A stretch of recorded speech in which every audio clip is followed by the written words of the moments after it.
This week we're going to talk about stepping over from side control to mount. The fact that we talk about this at all here means that I think it's important, and people don't always talk about this as much or frequently as I do, but I really think if you can get from side control to mount, you're good at jiu-jitsu, like against a resisting opponent, because it's very, very hard to keep mount, it's very hard to make this transition, and I mean, you are scored well for it in tournaments, and I'd rather be mounted than in side control in most fight situations. So I find it a very valuable skill. And we have talked recently about what to do if we scrape the arm sort of out of position, but I want to talk about what to do if you can't, which is like our arm in step over, and it's straight out of the Pedro Sauer curriculum.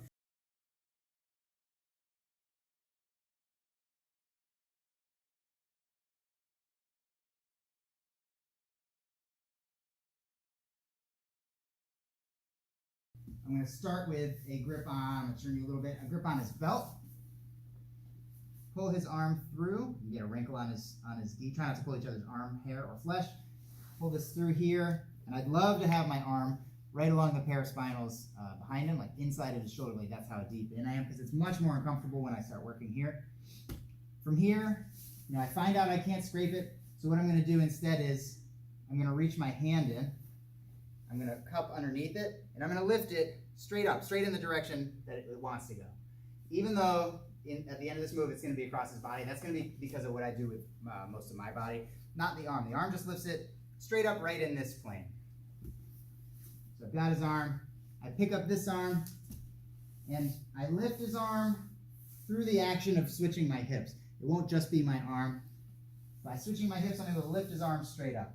My knee now is floating over his hip. That's just a landmark. That'll help you remember to be on these toes here, on the floor, and my elbow. That's where my weight is, on the toes and elbow. As I step over, I'll hook his leg with my heel, and that'll help pull me the rest of the way. And when I go the rest of the way, I'll do one more little lift with his elbow to make sure it ends up between our bodies. And I'm going to go to the kind of mount where I can let go of the belt now. The kind of mount where my knees are off the ground. I could slide a piece of paper under my knees because I'm driving my hips in. I'm sort of skydiving. And especially while the arm, is between our bodies, it's very uncomfortable. So I've got his belt and his arm on this side.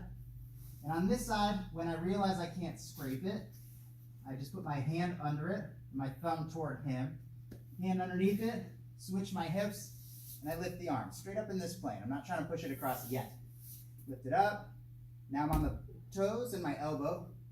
My belly is to the ceiling. I don't want to be like this because stepping over is hard. I want to be like this because stepping over is easy. Kick this over, hook his leg, one more lift here, and then I'll switch to this mount here, his elbow stuck between us. Really, truly pinned for the first moments that he's in mount. I'll start with this belt grip. Love this belt grip because where sometimes we can do this ratchet escape, where he goes out the back door, goes out the back door and ends up behind me. When I hold the belt, I actually take that ability away from him, so go ahead and ratchet out.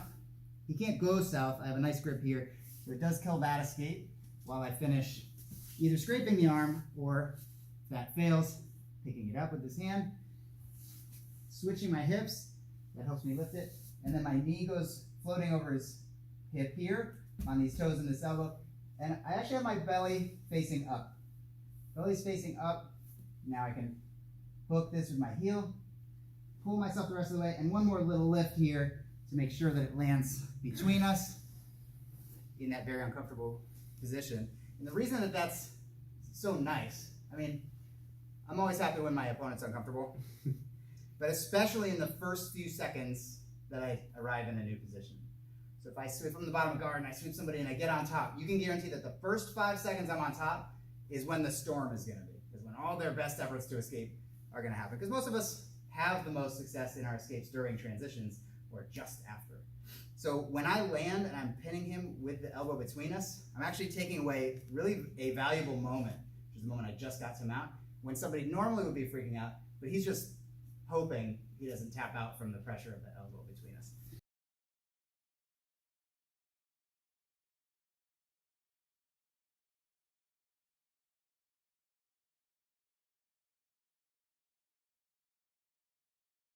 There is another time that this particular step over works, and that is when he shoots this down here, like between our bodies. It's something I don't recommend.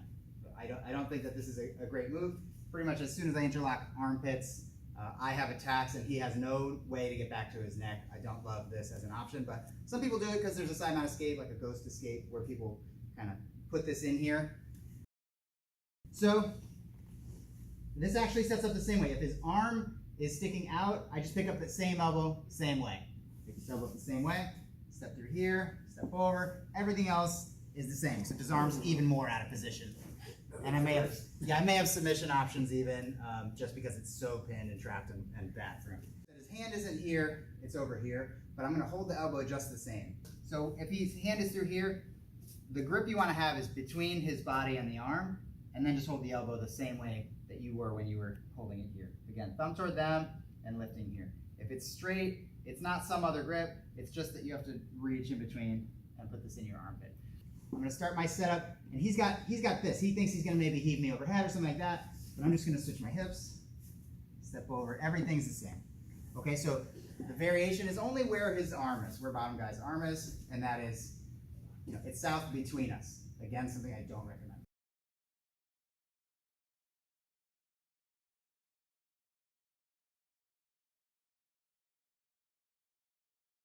I want to talk about the aspect of this move that has us aim our belly to the ceiling and how helpful that is when somebody's trying to stop us from stepping over. And the defense that we're going to talk about is if somebody sticks a leg up in the air. So whichever arm position it is, for him, switch, and if he sticks a leg up in the air. Right now my stomach is facing sort of across him. I really do want to turn my belly to the ceiling, and when I really do lean back and put my belly to the ceiling, I should be able to step over something even very high like that. Like he's got a really good vertical leg. But if I lean back, it's actually not too much to step over. That is not because I'm flexible, because I'm not flexible. It's happening because of the angle that I take, which is facing up. Now, if I squish his face a little when I do this, that's another, that's another problem possibly for him. But I can lean back really as much as I want once he turns his face and go right to my step over. What I submit to you is you'll be surprised how much you can step over. Like you'll see a leg in the air and you'll be like, well, my partner's different. His leg's super high. But I promise if you do lean your belly to the ceiling more, then the kick over, you'll be surprised what you can kick over. And again, this is as high as I can kick, and this is as close as I can get to my toes. So it is not a flexibility thing. There's a natural next question after I show the one where you lean back to step over, and that is, by leaning back, do I sacrifice my base? Don't forget you can use this foot as a kickstand. So you don't have to have both your feet over here so that you are almost sitting. You want to have a kickstand while you lean back and then step over. And the idea of the question of basically, am I off base, is can he bridge me off? So if you try to bridge me off with your foot in the air, we find that the other thing working against him is his foot's in the air. But if he puts it down and bridges, it's the best time in the world to step over. That's always the case. So we've come across this sort of rule of jiu-jitsu before, but if he puts 2 feet on the ground, his hips come off the ground, step over every time. Because there's no way he catches your leg going across if both his feet are committed to the floor. That's sort of the answer to the very logical next question. When I do this, aren't I off base? So 1, have a good kickstand. 2, if he bridges off of one leg, it's not strong enough to overcome my good kickstand. If he puts 2 down to try and bridge harder, it's the perfect time to step over.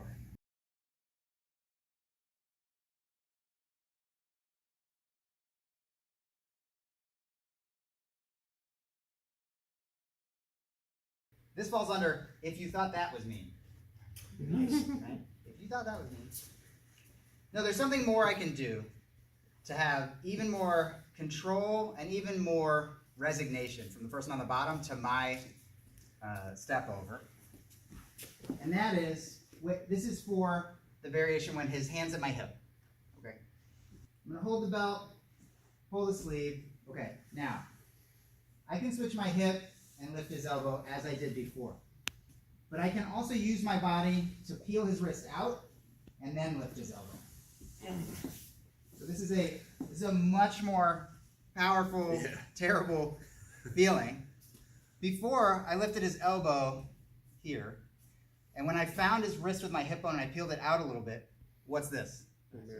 Americana. People who don't know or can't or are inflexible may tap to that, but what it really does is it makes them weak on the push that we were talking about. Like, what if somebody tries to push me over while I'm leaned back?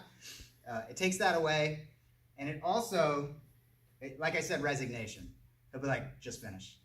Like, I can tell you want to step forward, please just finish, right? The movement is, I grab the elbow same as before, but this time I'm just going to put my hip on his wrist and use it to drag it out. I guess this leg is straight, and that helps me actually put the hip bone down inside of his wrist so I can peel it out. And once it's out, my weight is on it. I put my knee in the same place. I lean back the same. And it's different in that a lot of times you don't end up here, you don't land here, but they're just like, go, please finish, right? Because this is so incredibly uncomfortable. I'm lifting the elbow while my hip is here. Again, I don't expect it to be a submission, but some people who haven't seen it before are gonna tap on you. Belt, sleeve, okay. Elbow. I'm ready to switch, and you can switch like we did before, which feels great compared to this one. But if I can get my hip bone, which I'm just finding the space inside of his wrist and sliding, using my weight to pull it out, and now I lift it up, it's really, really terrible. A lot of times you're going to see the reaction of, I would do it too, the hips come up because it's just anything to relieve pressure, and now they're bridging off 2 feet, and really any step over will do, but you can finish the one that we've been doing.